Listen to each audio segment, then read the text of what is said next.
700 millions de dollars sont engagés et pourtant la question se joue dans une fenêtre de chat. Combien de requêtes faut-il avant qu'un séjour réservé rapporte moins que la conversation qu'il a vendue? Booking avance vers l'agent de voyage avec une marge qui doit suivre. Épisode Booking et le piège de la token economics. Chapitre 1. La fenêtre qui coûte. Une réservation semble légère. Derrière elle, chaque réponse remet le compteur en marche.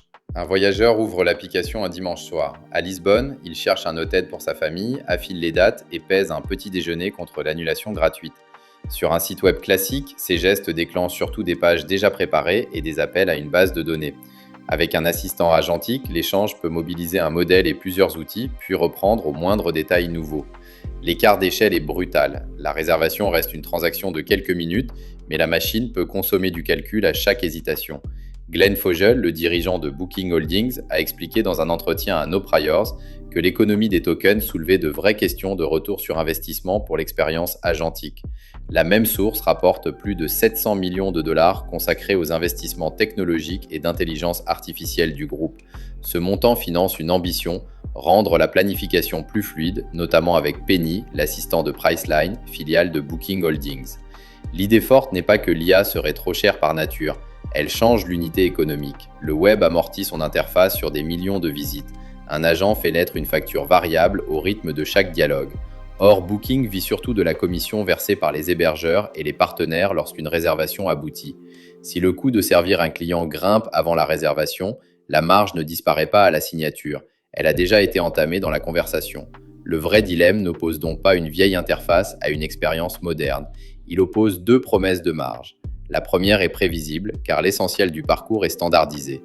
La seconde peut convertir mieux, mais elle rend le coût sensible à la longueur, à la complexité et parfois à l'indécision de chaque échange. Booking ne cherche pas seulement à faire parler un assistant. Le groupe teste la possibilité de faire entrer un coût de calcul vivant dans une économie de commission historiquement très disciplinée. Imaginez une réception d'hôtel où chaque question du client ferait venir un employé spécialisé, payé à la minute, avec un dossier plus épais à chaque réponse. Le sourire serait impeccable. La note de personnel, elle, varierait avec la curiosité du voyageur. C'est l'image utile pour lire l'agent, non pas une page plus jolie, mais une couche de service dont le compteur tourne avant même que le revenu soit certain. Cette couche peut-elle améliorer assez la conversion ou la valeur du panier pour payer son propre passage? Chapitre 2. Le compteur sous la commission. Le revenu attend la réservation. Le calcul, lui, travaille pendant l'hésitation.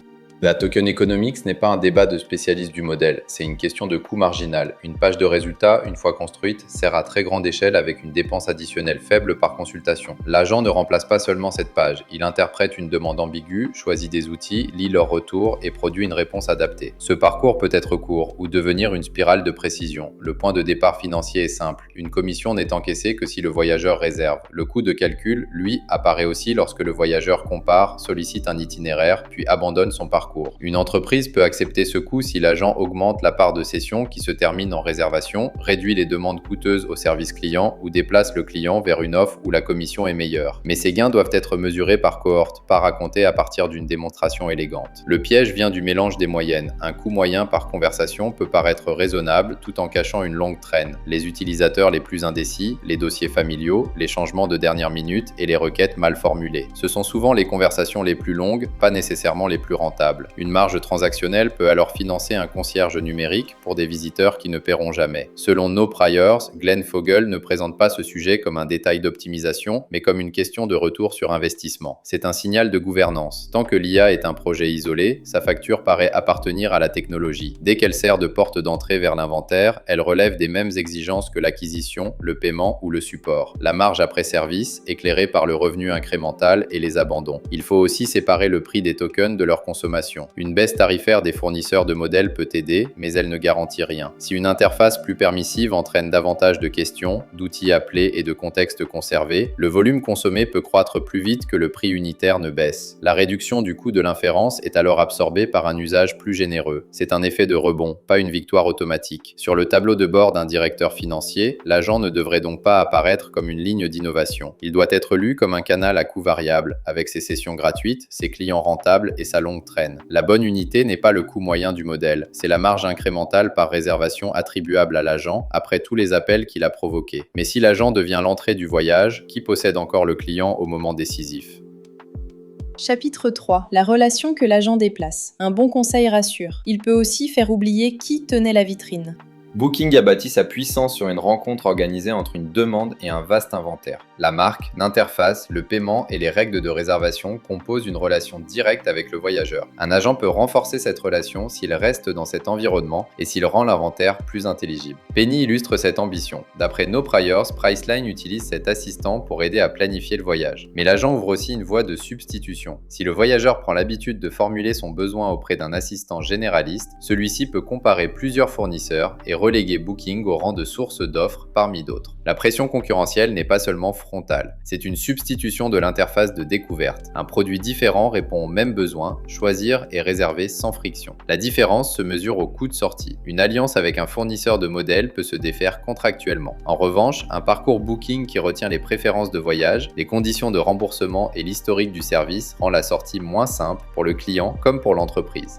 Le verrou utile n'est pas le modèle, il est dans le workflow qui mène d'une intention incertaine à une réservation correctement exécutée. Voilà pourquoi toutes les tâches ne méritent pas le même degré d'autonomie. Chercher une destination vague peut supporter un agent exploratoire. Modifier une réservation, vérifier une condition tarifaire ou arbitrer une exception exige une réponse traçable et des règles déterministes. Dans ces moments, une interface classique peut être plus rapide, moins coûteuse et plus sûre. L'enjeu n'est pas de protéger l'ancien écran par nostalgie, c'est de préserver la maîtrise de la relation là où une erreur détruit plus de valeur qu'une belle conversation n'ancrée. La mauvaise question serait, faut-il mettre un agent partout ? La meilleure est, à quel instant précis l'agent augmente-t-il la propension à réserver sans laisser un tiers s'interposer entre le client et l'inventaire ? Cette formulation change l'architecture. L'agent devient une couche sélective capable d'orienter. Le parcours transactionnel garde, lui, des étapes explicites, instrumentées et contrôlées. Un concierge peut amener un voyageur jusqu'au comptoir. Il ne doit pas forcément tenir seul la caisse et le registre des annulations. Cette frontière protège la confiance, mais elle déplace aussi le travail des équipes qui la dessinent et la surveillent. Qui, dans l'entreprise, apprend à piloter cette frontière au lieu de simplement l'automatiser ?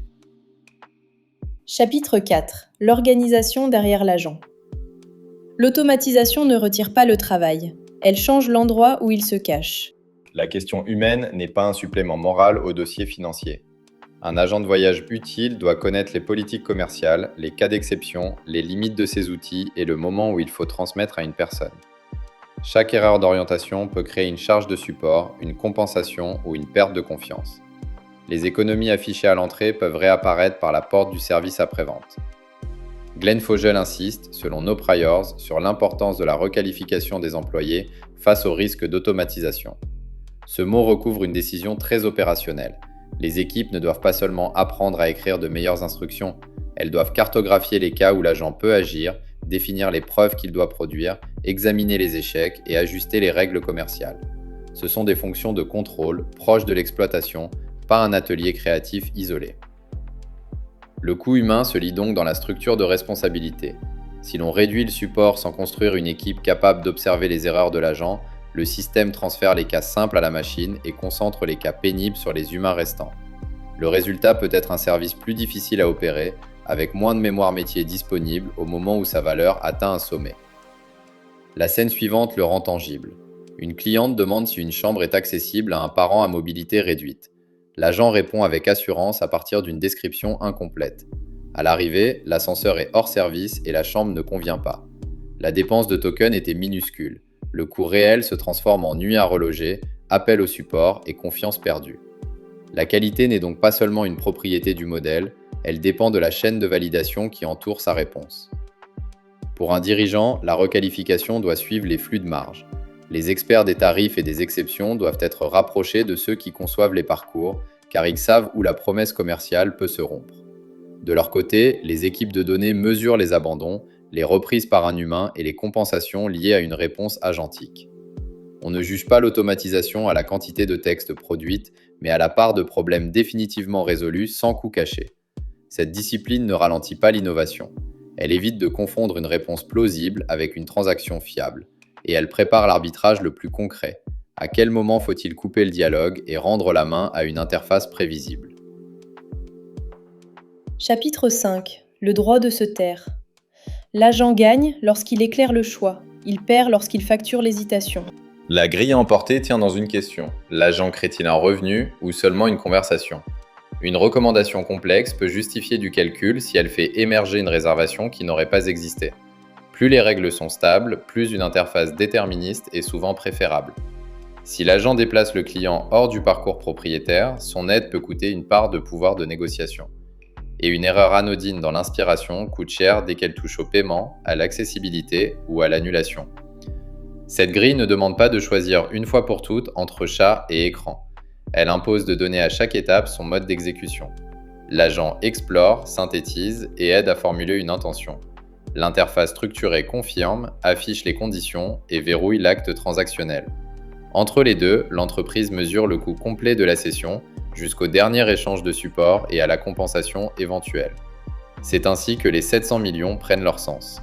Ces 700 millions ne paient pas seulement une interface plus séduisante, ils financent une capacité à apprendre quels usages améliorent réellement la marge et lesquels transforment une commission en subvention de calcul. Le risque n'est pas que Booking dépense pour l'IA. Le risque serait d'offrir un concierge infatigable sur les trajets où le web, plus silencieux, produit une transaction plus sûre. Face à la fenêtre de chat du hook, le bon réflexe n'est donc pas de demander combien coûte une réponse isolée, il faut suivre le voyage complet de cette réponse. A-t-elle rapproché le client d'une réservation rentable, renforcé la relation propriétaire et évité un coût de réparation? Si cette chaîne ne tient pas, l'agent doit s'effacer. Si elle tient, son coût prend la forme d'un investissement commercial mesurable. Quand une machine parle au client, quelle partie de la marge est-elle réellement en train d'acheter? Booking ne gagnera pas en faisant parler l'agent partout. Le bon agent protège la réservation, la marge et la relation qui les relie.